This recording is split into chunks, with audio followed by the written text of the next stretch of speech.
If 1 extra hour a day can quietly separate a genius from everybody else, then the real question is, why so many people still bet on talent like it is magic?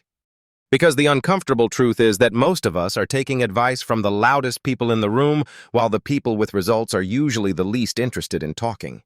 And once you see that pattern, everything about success starts looking less mysterious and a lot more brutal. So let's get into this conversation.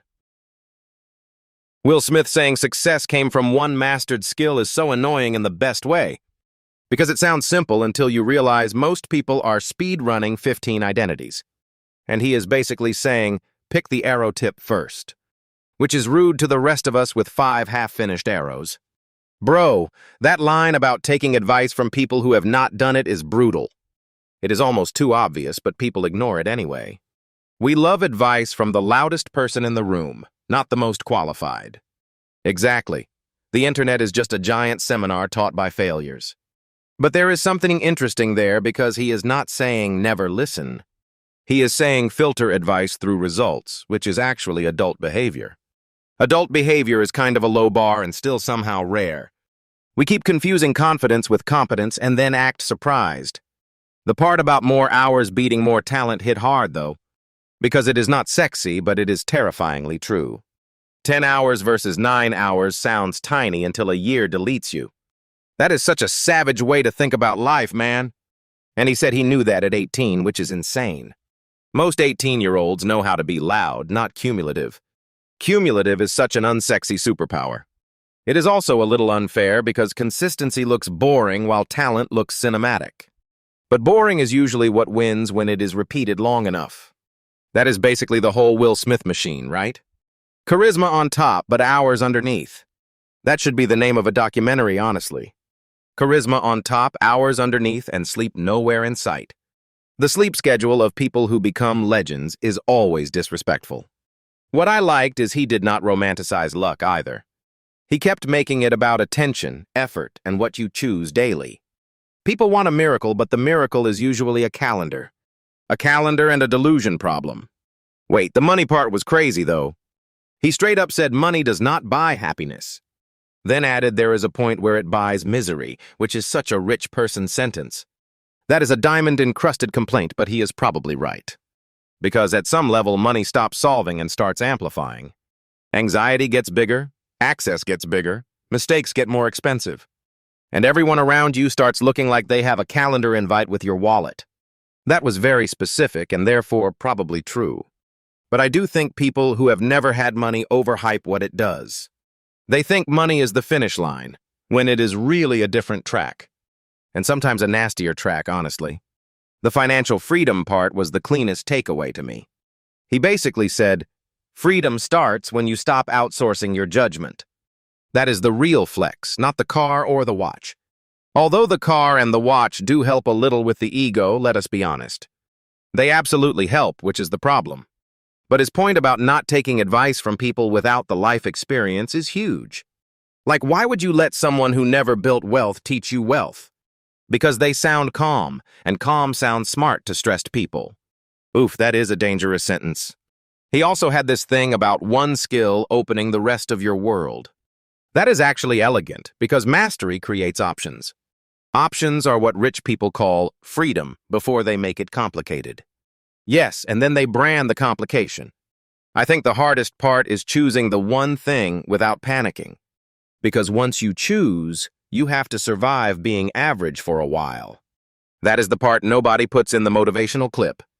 And then he goes into people being bigger than the identities they cling to. That line really stayed with me. We shrink ourselves into labels and then act trapped. Race, city, class, job title, all of it can become a cage if you worship it. Even your own brand can become a prison if you post enough selfies. The brand prison is real, man. I think he is saying identity should be a tool, not a ceiling. And maybe suffering is what forces people to notice that. He seemed to imply discomfort shaped him more than comfort ever could. Which is irritating, because nobody wants that lesson until life charges tuition. Life is the worst educator and somehow the most effective. Faith fits there too, because you need something bigger than your own mood. Especially when the numbers, the fame, and the noise all start lying to you. I respect that he did not make success sound like pure hustle porn. He mixed discipline with intuition and then added a spiritual layer, which makes it harder to meme, but probably more true. Facts do not always clip well, unfortunately. Still, that 1 skill plus hours formula is just nasty. It makes success feel less magical and more available, which I like. But it also exposes how many people want the outcome without the obsession. Everybody wants the trailer. Nobody wants the full movie. That is actually a perfect way to say it. The weird part is, hearing him talk like that makes the whole thing feel human. Not mythical, just repeated decisions with enough faith to keep going. That is probably why people still lean in when he talks. He sounds like somebody who has been wrong enough times to earn the confidence. Which is the only confidence I really trust. Yeah, the fake confident people usually collapse the fastest. The real ones sound a little less polished and a lot more lived in. That is the energy he had here. And honestly, it makes me want to go work, which is annoying. Same, man, same. He really said the win goes to whoever commits more hours. That is so brutally unglamorous, which is why it works. People want a secret, and he is handing them a calendar. Sleep is for people who are not trying to beat the universe. That is a horrible slogan, but a powerful one. And he is not even saying talent does not matter. He is saying talent without hours is just a nice story. Man, that should hurt more people than it does. Because everybody has a cousin who is so gifted and unemployed. Exactly, the family member with eternal potential. But the arrow thing was interesting too.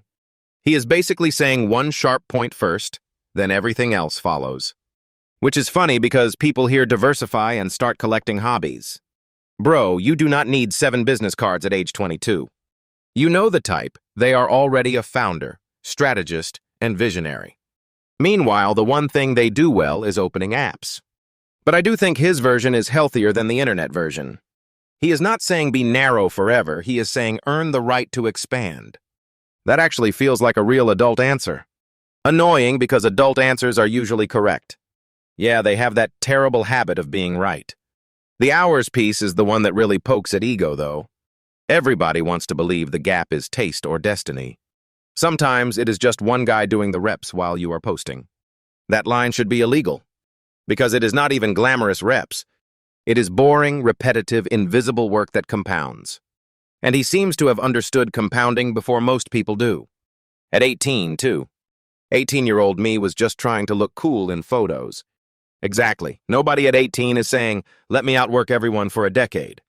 Which is why the people who do are kind of terrifying. I also liked when he talked about people not being just a person. He is saying identity is too small for what a human actually is. That one hit a little deeper than the business stuff. Because the money part is loud, but that part is the philosophy. He went from hustle to metaphysics in like 2 breaths. Classic successful guy behavior, honestly. But I do buy it, because that kind of scale changes how you see people. If you spend decades performing, selling, failing, and rebuilding, you stop thinking small. You start seeing how much of a person is just habit and costume. And ego, which is the loudest costume of all. Ego really is the most expensive clothing item. The money answer was probably the most fun, though. Hell no is a wild first word when somebody asks if money buys happiness. No warm-up, no diplomacy, just nope. And then the misery line was even better. There is an amount where money stops being relief and starts becoming pressure.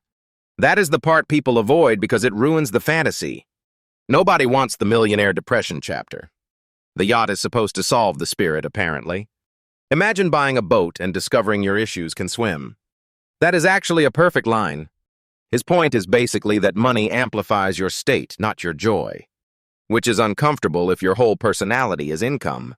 And a lot of people do build their whole self-image around the number. Then the number rises and somehow they feel even less secure. Because the goalpost moves the second the bank account gets heavy. I wonder if he meant financial freedom as more than just cash. It sounded like freedom from bad advice, bad circles, and bad self-doubt. Basically, freedom from everybody who wants you average. That is a premium subscription I would cancel immediately. The advice line was savage, though. He said taking advice from people who have not done what you want is insanity. Which is rude, but also correct in a very annoying way. It is one of those truths that feels like getting slapped by a spreadsheet. Because people give advice like they are qualified just for having an opinion. And he is drawing a clean line between commentary and lived expertise. Which means your friend who has never built anything should maybe chill. Bro, the group chat becomes a startup incubator real fast. Everybody is a strategist when it is not their money. I liked that he kept coming back to earned confidence. He does not sound like he is guessing about himself. That kind of certainty usually comes from surviving a lot, and probably failing in public enough times to lose the fear, which is a brutal education but maybe the only one that sticks. Public humiliation is an elite teacher, unfortunately. Hate that school, great alumni network, though. The weird part is how calm he sounds when he says all this. He is not preaching, he is just reporting back from the mountain. With a little Hollywood sparkle on top, obviously. Of course, the man can make a warning sound expensive. Still, there is something grounding about hearing success explained without magic. Master one thing, work longer, pick better mentors, stay sane about money. That is almost offensively simple. The universe really hates a complicated excuse. The universe really does hate a complicated excuse. But I love how he made mastery sound almost boring. Like, just get stupidly good at one thing and stop auditioning for identity. Which is annoying because that is actually how a lot of winners move. Very rude of him to be right so casually. And then he hits you with the hours thing like it is not dramatic at all. 10 hours versus 9 sounds tiny until you stretch it across years. That is where people get cooked, because consistency looks unsexy day one. Everybody wants the movie montage, nobody wants the calendar. Exactly, and he said it with that actor confidence that makes discipline sound cool. He basically turned boring into a flex. The mentor part was even sharper, though. Listening to people who have not done the thing you want is basically sabotage. That line should be printed on every bad startup deck ever. Some advice is just insecurity wearing glasses. Oh, that is nasty. And the money thing got dark fast when he said money can buy misery. Bro, that is such a wild sentence to say on camera and keep it moving. But it makes sense, because past a point, money starts amplifying your problems. If you are chaotic at 10 million, you are just a bigger chaotic at 100 million. Financial freedom apparently comes with a side of emotional liability. Did you notice how he did not romanticize wealth even once? That is rare, because most people turn money into a personality disorder. Yeah, and then they call it ambition, which is a very generous rename. The interesting part is he tied freedom to judgment, not just income. That is probably the part people skip because it is less sexy. Nobody posts a carousel about better judgment. But they should, honestly, because that is the cheat code. I also liked how he talked about people as personalities, not fixed selves. That is a huge idea if you really sit with it. It means the version of you that feels trapped is not the whole container. Which is comforting and also kind of offensive to my excuses. Your excuses hate being philosophically dismantled. Mine too, honestly. And he kept saying we are bigger than race, city, country, all that labeling stuff. That can sound fluffy until you realize labels shrink your operating range. Bro just casually went full cosmic on a business interview. That is the Will Smith trick, though. He can sell philosophy with a smile. The part I push back on a little is the sheer confidence of it all. Because confidence can sound like wisdom even when it is just confidence. True, but he has the receipts, so it lands differently. Fresh Prince to global star is not exactly a fake-it story. The man has been winning long enough to be annoying about it. Honestly, yes. What hit me most was the faith angle, because he never made it sound performative. It felt more like he was saying you need something above your own ego. That is probably the hidden theme in the whole thing. Discipline without meaning just turns into a very expensive treadmill. Damn, that was good. Put that on a wall and annoy everybody in the gym. But seriously, do you think people can build that kind of confidence without the scars? Or do you need a few humiliations first to stop pretending? I think you need enough failure to lose your obsession with being liked. That is a brutal graduation requirement. The diploma is just emotional damage. Certified.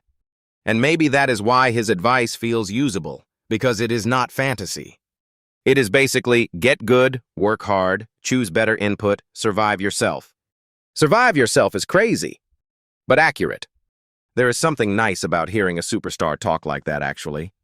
Not mystical, not preachy, just blunt. Blunt is underrated when everybody is busy packaging nonsense. Yeah, and he made this package feel bigger than the package itself. That sounded weird, but I know what I mean. I know exactly what you mean, and that is the problem. The real takeaway is probably not to chase his life, but his relationship to work. Like, can you enjoy the grind without needing it to validate you? That is a hard one. Maybe that is the whole game, honestly. Great, now I have to go rethink my entire personality before lunch. Same, man. Anyway, that interview had way more bite than I expected. It was one of those conversations where the simple stuff keeps echoing after. Yeah, and that is usually the good stuff. Annoying, but good. Very annoying, very good.